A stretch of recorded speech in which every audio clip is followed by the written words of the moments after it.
Today we're looking at English phrases that we can use for everyday conversation in English. Okay, I'm Themis. I've been teaching English for 15 years, well, over 15 years, and I help people communicate in English, improve their skills, because that's what I like to do.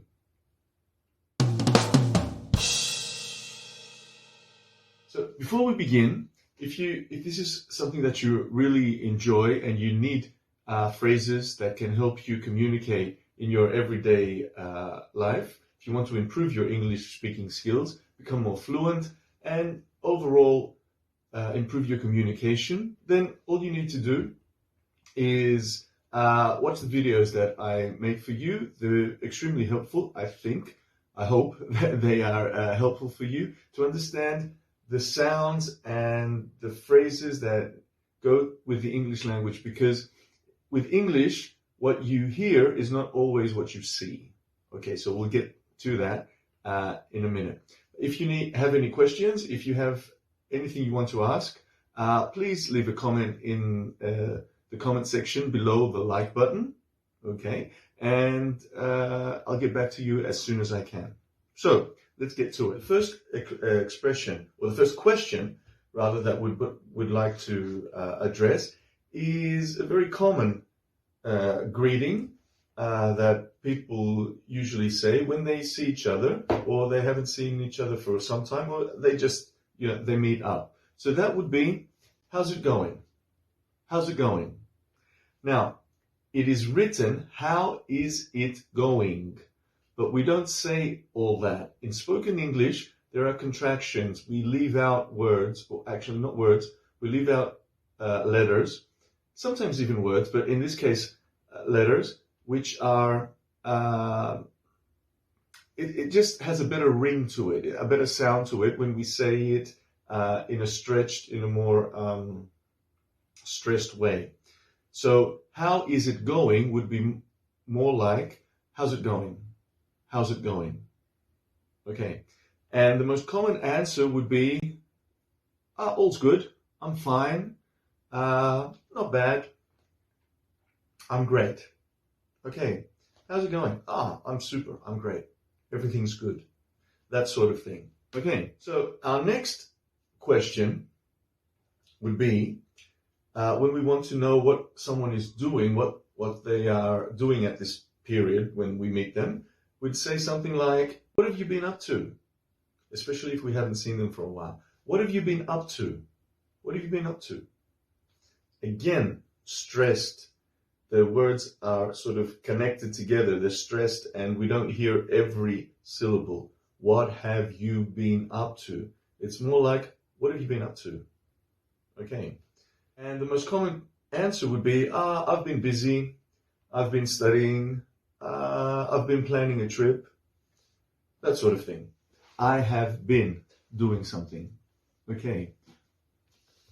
So that's the way we would answer this question. Going on to our next question would be, how have you been? Which would be more like, have you been? Have you been? Which means, how have you been lately? Okay, it's similar to what have you been doing, but how have you been? When we ask this, we're more interested in how they're feeling. Have you been? I've been good. I've been good. Okay, but we can also say, I've been busy. I've been busy. So it depends on how we want to answer it. Okay, and again, I can't stress this enough, that because English is a stress-based language, the words are sort of connected together. Have you been? Okay. And that's what we hear. And this can be confusing when in exams, for example, when we're listening to a question or we're listening to a conversation, and the words that we think we hear, are not the words that we've learned in the textbook. So you need to get used to this. The more you are exposed to the language, the better it is for you. The more you are exposed to the language in your everyday life. Okay, watching videos on YouTube, listening to podcasts, even reading various texts that may be of interest to you. but not in the text, not in the structure of a lesson. More like something you enjoy doing. Okay, so moving on. When we want to offer something, or we want to suggest something, would be more correct. We'll suggest to a friend of ours or a group of friends to do something, like to go out. How about drinks? Or how about dinner tonight? How about we go watch a movie? Or how about we just stay home? How about? How about something, or how about doing something would be more correct grammatically. But it's how about. How about? Okay. And the most common answer would be something like, sure, sounds great. Great. Yeah, sounds good. I'm up for it. I'm up for it. Which means I'd like to do that. But in the case that you cannot, for some reason, you'd say something like, yeah, sounds good, but I can't tonight. Or I'm busy tonight. Or sorry, I can't. Okay, well, another common phrase would be, another question would be, do you want to? Do you want to? Do you want to go out for drinks? Do you want to watch a movie? Do you want to stay home tonight? Do you want to? And again, you would not hear it in this specific way. It would be more like, do you wanna? Do you want to stay home tonight? Do you want to go out? Do you wanna?